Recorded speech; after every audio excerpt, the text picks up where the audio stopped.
Hello and welcome to Crossfire, the show that dives into the heart of global conflicts, where nations collide, alliances shift, and lives hang in the balance. On tonight's show, we tell you how Ukraine is taking the fight to Russia by deploying futuristic robots on the battlefield. Also in the show, we tell you how conflict zones around the world are celebrating a subdued Christmas as the world hopes for peace in the new year. Stay tuned as we break down these critical developments and explore their impact on the future of global power and security. The future of warfare is here.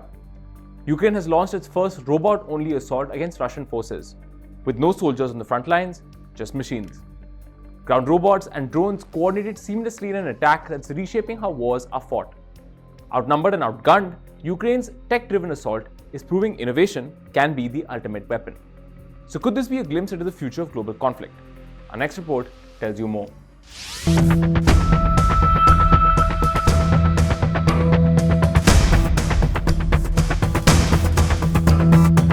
The battlefield of the future is here, and it's unlike anything we've ever seen before. Ukraine has just launched its first robot-only assault against Russian forces, marking a revolutionary moment in the ongoing war. Outnumbered and outgunned, Ukraine has turned to the power of technology, proving that innovation can hold its ground against sheer manpower. No soldiers took part in the frontline attack, just machines. Remote-controlled vehicles, armed with machine guns and aerial surveillance systems, joined forces in an operation that could redefine how wars are fought. Ukraine's Kartila Brigade led the charge in the operation near the town of Liptsy. Dozens of robotic ground vehicles, or UGVs, and unmanned aerial drones were deployed to target Russian positions. These unmanned machines weren't just weapons, they worked as a coordinated team. Ground robots took direct aim at Russian troops with mounted machine guns, while kamikaze drones swooped in from above, detonating on impact. Meanwhile, support drones hovered overhead, providing real-time visuals to a command center far from the battlefield. Operators, armed with gaming-style controllers, directed the entire operation from the safety of an underground bunker, monitoring multiple live feeds from the robot's cameras. But you should know that this wasn't just a test run. It was the first ever combined arms maneuver featuring only robots and ground vehicles working together seamlessly. Despite being outnumbered, 6,000 Russian soldiers to just 2,000 Ukrainians, Kyiv's robot assault delivered a significant blow. The unmanned systems not only targeted the enemy, but also laid mines along retreat routes to disrupt Russian movements further. Now, Ukraine has been steadily ramping up its capabilities. President Volodymyr Zelensky announced plans last year to produce over 1 million drones annually, a target that has already been surpassed with an estimated 4 million drones now being produced each year. What sets Ukraine's technology apart is its ability to overcome Russian electronic warfare. Many drones are equipped with fiber optic cables, making them immune to signal jamming, a crucial advantage in a highly contested environment. As the conflict in Ukraine continues, this bold experiment in robotic warfare could shape the future of global military strategy. For now, Ukraine's machines have made history, showing the world that when resources are limited, innovation can be the ultimate weapon. Tensions between Pakistan and Afghanistan have escalated. Pakistan's airstrikes on Tehreek-e-Taliban Pakistan hideouts have taken out key militant camps. However, Kabul is calling the strike a violation of its sovereignty, and reports of civilian casualties are only adding more fuel to the fire. So who are the Pakistani Taliban, or the TTP, and why has this cross-border conflict escalated now? Our next report decodes this for you.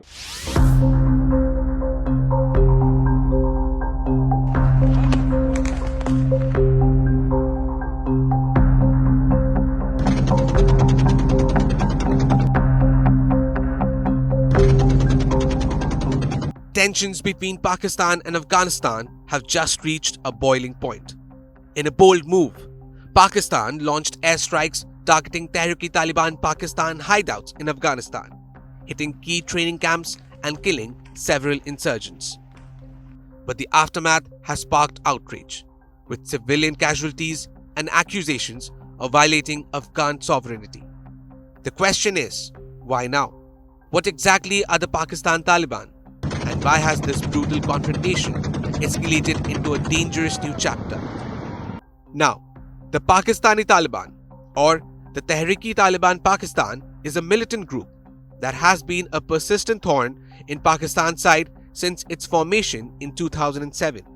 Born out of several hardline Sunni factions, the TTP operates from across the border in Afghanistan, where it has found a safe haven. Especially after the Taliban took control of Afghanistan in 2021.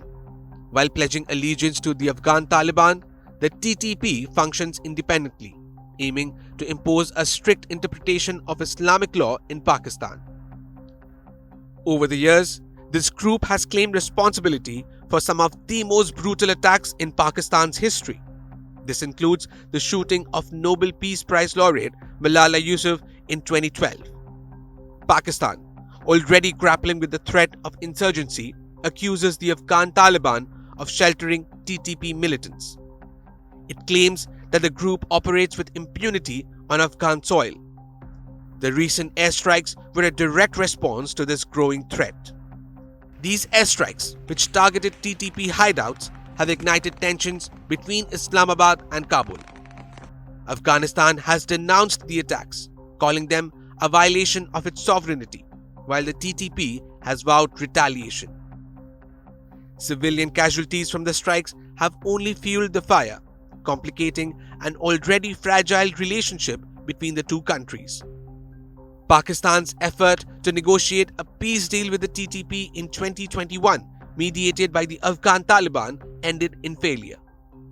What was meant to be a ceasefire instead gave the TTP the time and space to strengthen their position.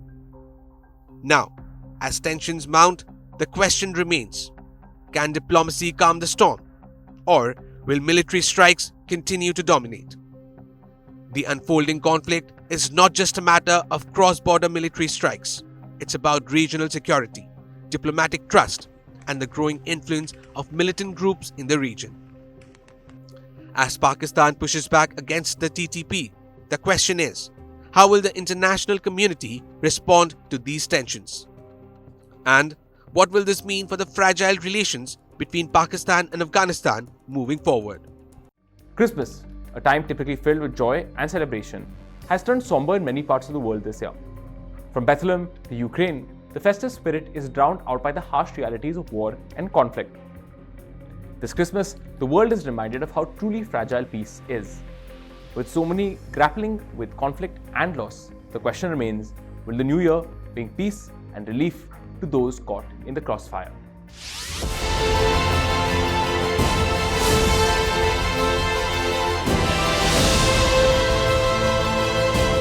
A time usually marked by joy and celebration has turned somber in many parts of the world this year. From Bethlehem to Ukraine, the festive spirit is overshadowed by the realities of war, conflict, and economic strain. For instance, the birthplace of Jesus, Bethlehem, is steeped in silence this Christmas.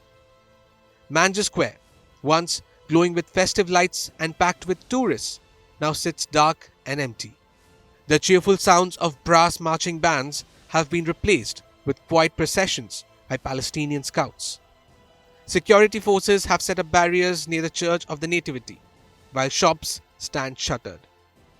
Tourism, the lifeblood of Bethlehem's economy, has collapsed. In 2019, the city welcomed 2 million visitors. Today, that number is fewer than 100,000.